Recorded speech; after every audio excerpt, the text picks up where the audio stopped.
اسی اپنے کلپ پہ مرزا نے بدعت کے حوالے سے بات بھی کی ہے اور کہا جی ایک چیز کی اصل ثابت ہوتی ہے تو یہ کیا کرتے ہیں کہ ہر جو نیا آنے والا ہوتا ہے صفرے لگا کے اس کو آگے بڑھاتا جاتا ہے، اپنی طرف سے اس میں اضافہ کرتے ہیں، زیادتی کرتے ہیں۔ اور پھر بدعت کے حوالے سے کہتا ہے یہ ہمیں کہتے ہیں جی منع کیا تو ہم بتاتے ہیں نبی علیہ الصلوۃ والسلام نے ایک ہی لفظ میں منع کر دیا ہے اور وہ ہے کہ ہر بدعت گمراہی ہے اور گمراہی کل بدعت ضلالہ، ہر بدعت گمراہی ہے اور گمراہی جہنم میں لے کے جائے گی۔ حالانکہ اس حدیث میں یہ لفظ ہے کہ ان کل محدثۃ بدعہ، ہر نئی چیز بدعت ہے اور بدعت گمراہی ہے۔ اور اس حدیث کا تعلق اور اس حدیث کا معنی اور مفہوم کیا ہے بحمد تعالیٰ میں اپنے بدعت والے بیانات میں تفصیل کے ساتھ بیان کر چکا ہوں، اس پر پورے دلائل کے ساتھ میں نے بیان کیا ہے کہ یہ حدیث عام خص عن البعض ہے۔ عام کی دو قسمیں ہیں، عام لم یخص عن البعض اور عام خص عن البعض، یعنی ایک عام وہ ہوتا ہے جس میں سے بعض افراد کو خاص نہیں کیا جاتا اور ایک وہ عام ہوتا ہے جس میں سے بعض افراد کو خاص کر دیا جاتا ہے۔ لفظ کل بعض جگہ پہ اکثر کا معنی میں استعمال ہوتا ہے اور بعض جگہ پہ اپنے عموم پر باقی ہوتا ہے، یہاں لفظ کل اکثر کے معنی میں استعمال ہوا، اس لیے امام نووی رحمۃ اللہ علیہ نے صحیح مسلم کی وہ حدیث بیان کی ہے من سن فی الاسلام سنتا حسنہ، اور اس حدیث کو بیان کرنے کے بعد امام نووی رحمۃ اللہ شارح مسلم فرماتے ہیں وفی ھذا الحدیث تخصیص قولہ صلی اللہ علیہ وسلم ان کل محدثۃ بدعہ وکل بدعۃ ضلالہ، کہ من سن فی الاسلام سنتا حسنہ والی حدیث جو ہے اس میں نبی کریم علیہ الصلوۃ والسلام کی اس حدیث سے سنی ابی داؤد والی حدیث کی تخصیص ہوتی ہے جو حضور علیہ السلام کا فرمان ہے کہ ہر محدث بدعت ہے اور ہر بدعت گمراہی ہے۔ کیوں کہتے ہیں اس میں المراد بہل محدثات الباطلہ والبدع المذمومہ، مراد اس سے وہ نئے کام ہیں جو باطل اور مذموم اور برے کام ہیں وہ بدعت ہیں اور بدعت گمراہی اور گمراہی جہنم میں لے کے جائے گی، اچھا کام اور جو اچھا عمل ہے وہ اس میں داخل نہیں ہے اور اچھی بدعت بھی اس میں داخل نہیں ہے۔ یہ کہتا جی دیکھیں جی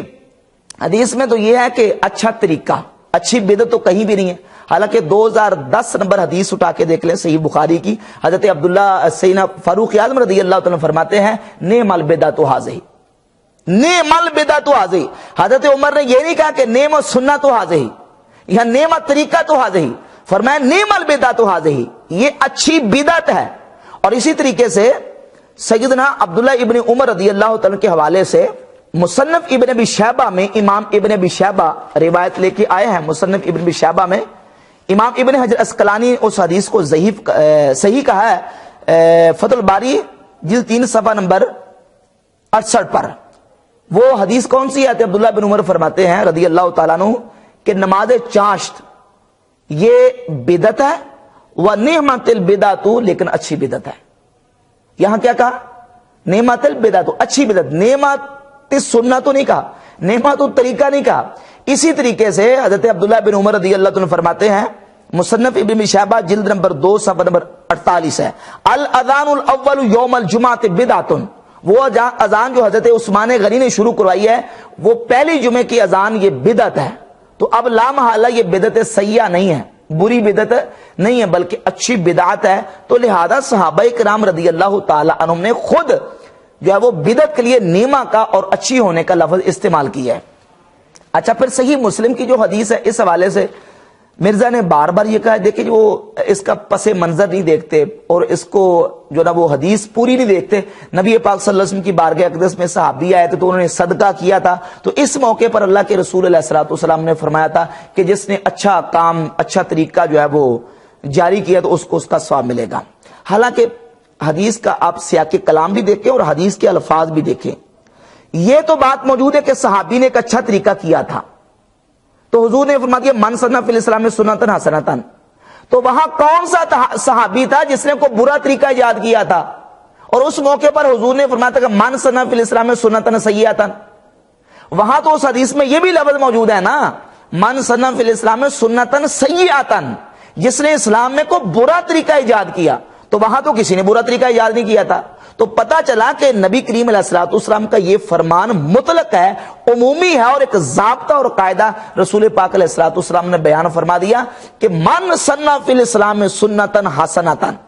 جس نے اسلام میں کوئی اچھا طریقہ ایجاد کیا، اچھا طریقہ جو نا وہ ایجاد کیا، پیدا کیا، اس کو اس کا اجر ملے گا، اور جس نے اسلام میں کوئی برا طریقہ ایجاد کیا اس پر اس کا گناہ ہوگا۔ یہاں لفظ سنہ استعمال کیا حضور علیہ الصلوۃ والسلام نے، من احیا سنتا نہیں کہا، من سنہ۔ سنہ کا معنی کیا ہوتا ہے؟ صحیح بخاری کی حدیث نمبر 3335 ہے، نبی پاک صلی اللہ علیہ وسلم نے خود سنہ کا لفظ استعمال کر کے معنی متعین کر دیا۔ وہ حدیث کیا ہے کہ ارشاد فرمایا جو بھی دنیا میں قتل کرے گا تو اس قاتل کا گناہ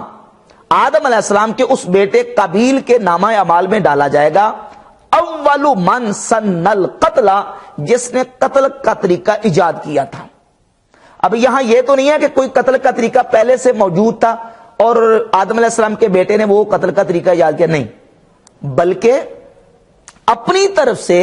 ایک طریقہ شروع کیا انہوں نے، اس سے پہلے قتل کا طریقہ موجود نہیں تھا۔ من سن القتل، یہ پہلے وہ شخص ہے قابیل جس نے قتل کا طریقہ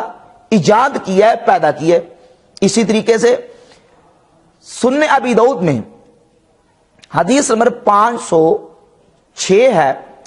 سیدنا معاذ ابن جبل رضی اللہ تعالیٰ عنہ صحابی رسول نبی کریم علیہ الصلوۃ والسلام کے صحابی جب آئے تو حضور علیہ الصلوۃ والسلام نماز پڑھے تو ان کی کچھ رکعتیں رہتی تھی، انہوں نے حضور کے سلام پھیرنے کے بعد کھڑے ہو کے نماز پوری کی، تو نبی پاک علیہ الصلوۃ والسلام نے ارشاد فرمایا کہ قد سن لکم معاذ فافعلوا ہکذا، تمہارے لیے معاذ نے ایک نیا طریقہ ایجاد کیا ہے، فافعلوا ہکذا، جس طرح اس نے کیا تم اسی طریقے سے کرو۔ تو اب سنہ کس معنی میں استعمال ہوا؟ طریقہ ایجاد کرنے کے معنی میں۔